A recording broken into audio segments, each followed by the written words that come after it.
Hi everyone, Crystal Grant here, independent teen Beachbody coach. I have another recipe, one of my favorites, stuffed peppers. And of course, you know, I think I've told many of you that one of my favorite spices or spices together is the taco seasoning. So I'm going to be doing that today. So what I have for you is I've already put my peppers, I've sliced them, I've gutted them, and they've been baking in the oven for a half an hour already. And then I stuff them, and then I put them back in the oven for another half an hour or so, because I find a half an hour isn't quite enough for the peppers to be cooked. It depends on how you like your peppers. So, and I've already just fried up a little bit of onion in olive oil. So I've already done that. And I'm going to turn my heat back on. I've also already cooked up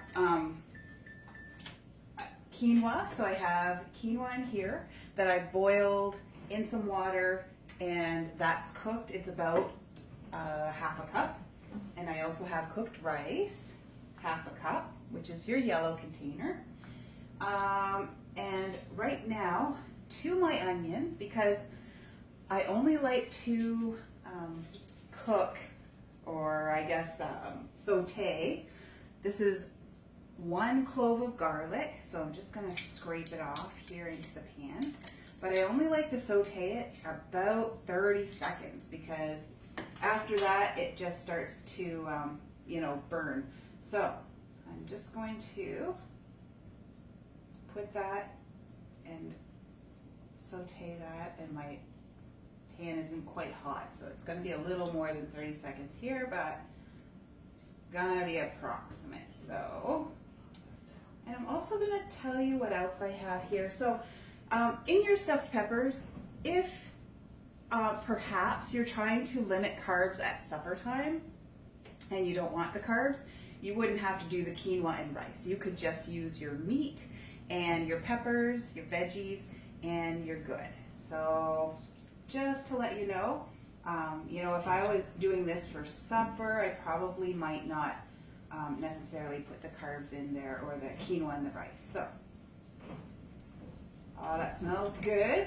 So usually once I start smelling the garlic, I know that that's enough.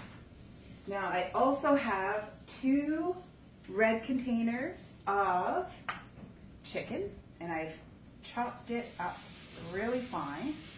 I'm going to add that to my skillet, and it's only because I'm going to add a bit of water. Oops. So maybe a half a cup or so. And then to that, my taco seasoning. Now, you can make your own taco seasoning. I didn't feel like it today, so I have this reduced sodium taco seasoning. So I'm just going to use half of it because I only have 2 servings. If I had 4 servings, I'd probably use the whole thing. And it looks like half is about 1.5 tablespoons, I'm thinking, maybe 2 tablespoons. And I added the water because that's kind of what you do with taco seasoning, right? You put water with your meat, with your cooked up meat, and then you just cook it until it evaporates. So I'm stirring this up and just letting it boil a bit to evaporate the water that I added to the chicken.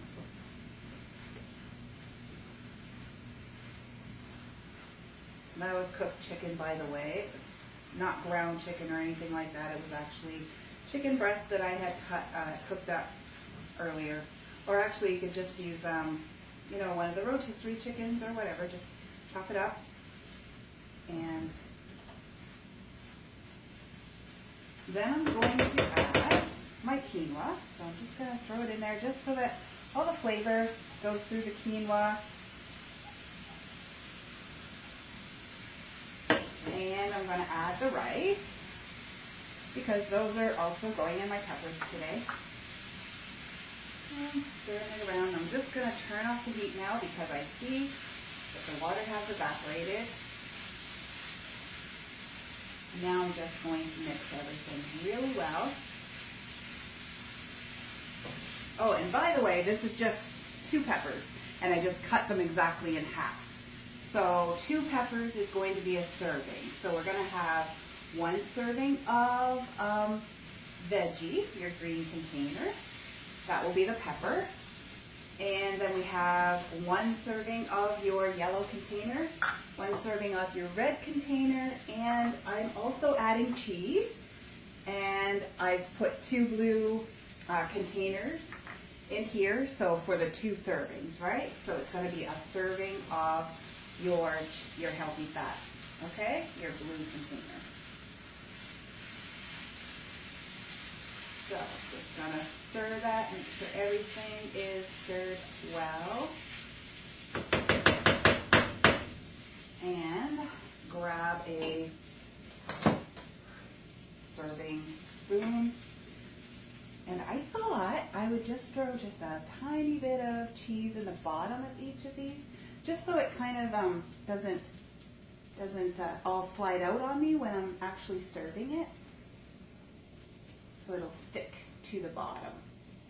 So there's some cheese on the bottom, and then I'm just going to evenly put all of this spread it out evenly between these 4 half peppers. As you can see, there is a lot of filling for each half pepper. And it's going to be quite a big meal, actually. And you can half this if it's too much. You could, you know, have it for a snack later. Because oftentimes it's better to eat, you know, more meals several times a day, and smaller meals several times a day, to keep your body's metabolism up. Keep your body, metabolizing the food, and there we go. Okay, those are all filled. And now I am just going to add cheese to the top of these. Just a bit more.